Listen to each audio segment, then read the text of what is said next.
విద్యా వైద్యంపై ప్రభుత్వం ప్రత్యేక దృష్టి పెట్టిందన్నారు ప్రభుత్వ విప్ ఆది శ్రీనివాస్. ప్రజలందరికీ నాణ్యమైన విద్య, వైద్య అందించడమే తమ లక్ష్యమన్నారు. ప్రైవేటుకు దీటుగా ప్రభుత్వ పాఠశాలలను పటిష్టం చేస్తున్నామన్నారు.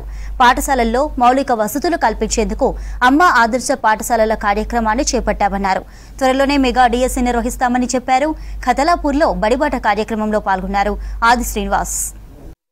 చదువుకోలేని వాళ్ళందరూ కూడా లేబర్గా పనిచేస్తున్నటువంటి పరిస్థితిని దృష్టిలో పెట్టుకొని ఫీజు రీఎంబర్స్మెంట్ పథకాలు తీసుకొని వచ్చి ఎందుకు పేద కుటుంబంలో వారు ఇంజనీర్ కాకూడదు, డాక్టర్ కాకూడదు, సైంటిస్ట్ కాకూడదు చెప్పని ఆనాడు ప్రతి పేదవాడికి 10వ తరగతి పూర్తయిందంటేనే ఉన్నత చదువుకోవడానికి ముందుకు వెళ్తే ఫీజు రీఎంబర్స్మెంట్ పథకాన్ని పెట్టినాం. ఇప్పటి వరకు కూడా అది కొనసాగుతుంది. అంటే పేదల కోసం ఆలోచించేటువంటి ప్రభుత్వాలలో ఈ ఆలోచన ఉంటుందని మాటని చెప్పడానికి సందర్భంగా నేను ప్రయత్నం చేస్తూ ఈరోజు మీరంతా కూడా ఇక్కడ చాలామంది అమ్మారిపేట గ్రామానికి సంబంధించిన పెద్దలు పక్కనే రుద్రంగి చిన్నప్పటి నుంచి కూడా వచ్చిపోవడం, ఓంకారేశ్వర జాతర కూడా వచ్చిపోవడం, ఈ గ్రామానికి ఆనవాయితీగా అనేక మంది స్నేహితులు ఉన్నారు.